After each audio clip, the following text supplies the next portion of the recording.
नमस्कार शेतकरी बांधवांनो, या जिल्ह्यातील शेतकऱ्यांच्या बँक खात्यामध्ये अवकाळी पाऊस मदतीसाठी पैसे मंजूर करण्यात आले आहेत। हे पैसे लवकरच लाभार्थ्यांच्या बँक खात्यामध्ये जमा होणार आहेत। यामध्ये कोणकोणते जिल्हे पात्र आहेत यासाठी जो आज राज्य सरकारच्या माध्यमातून जी.आर. आलेला आहे तो जी.आर. आपण या व्हिडिओच्या माध्यमातून समजून घेणार आहोत। त्यासाठी नक्की हा व्हिडिओ शेवटपर्यंत पहा। शेतकरी बांधवांनो, अवकाळी पावसामुळे बाधित शेतकऱ्यांना मदत देण्याबाबत हा जो जी.आर. आहे मदत व पुनर्वसन विभागाच्या माध्यमातून 5 ऑगस्ट 2026 रोजी घेण्यात आलेला आहे। व्यवस्थित माहिती समजून घ्या। यामध्ये कोणकोणते जिल्हे पात्र आहेत याची सुद्धा माहिती व्यवस्थित देण्यात आली आहे।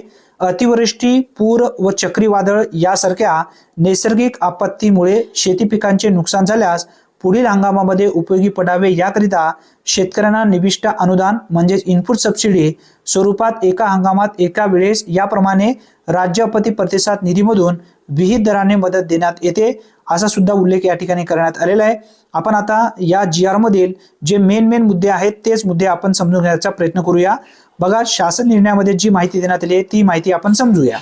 माहे मे 2026 या कालावधीत राज्यात विविध जिल्ह्यात अवकाळी पाऊस यामुळे शेती पिकांच्या नुकसानीसाठी शेतकऱ्यांना मदत देण्याकरिता जो काही शासन निर्णय घेण्यात आलेला आहे या शासन निर्णयाचे नव्हे इथं सांगण्यात आलेले 5,54,36,34,000 रुपये एवढा निधी या ठिकाणी मंजूर करण्यात आलेला आहे। तुम्ही स्पष्टपणे या ठिकाणी पाहू शकता।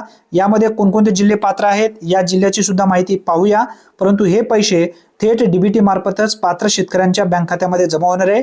आता बघा, या प्रपत्रकामध्ये कोणकोणते जिल्हे आहेत हे आपल्याला समजून घेणे खूप गरजेचं आहे।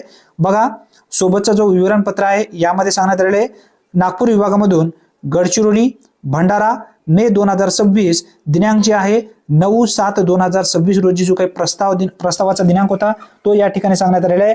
एकूण नागपूर विभागासाठी जी निधी आहे निधीचा सुद्धा उल्लेख या ठिकाणी करण्यात आलेला आहे। त्याचबरोबर छत्रपती संभाजीनगर विभागामधून छत्रपती संभाजीनगर जिल्हा, जालना जिल्हा, परभणी जिल्हा आणि बीड हे एकूण यामध्ये 5 जिल्हे सहभागी आहेत। या 4 जिल्हे सहभागी आहेत आणि नागपूर विभागामधले 2 जिल्हे असे एकूण हे 6 जिल्ह्यांसाठी ही निधी आहे।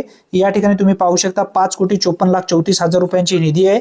यामध्ये जे शेतकरी पात्र आहेत अशा शेतकऱ्यांच्या बँक खात्यामध्ये लवकरच हे पैसे जमा होणार आहेत। अतिशय दिलासा देणारा अपडेट आहे। जास्तीत जास्त शेतकऱ्यापर्यंत हा व्हिडिओ नक्की शेअर करा। चॅनलवरती जर तुम्ही पहिल्यांदाच आला असाल तर नक्की सबस्क्राईब करा। फेसबुकवरती जर पहिल्यांदाच आला असाल तर नक्की आपल्या पेजला फॉलो करा। धन्यवाद।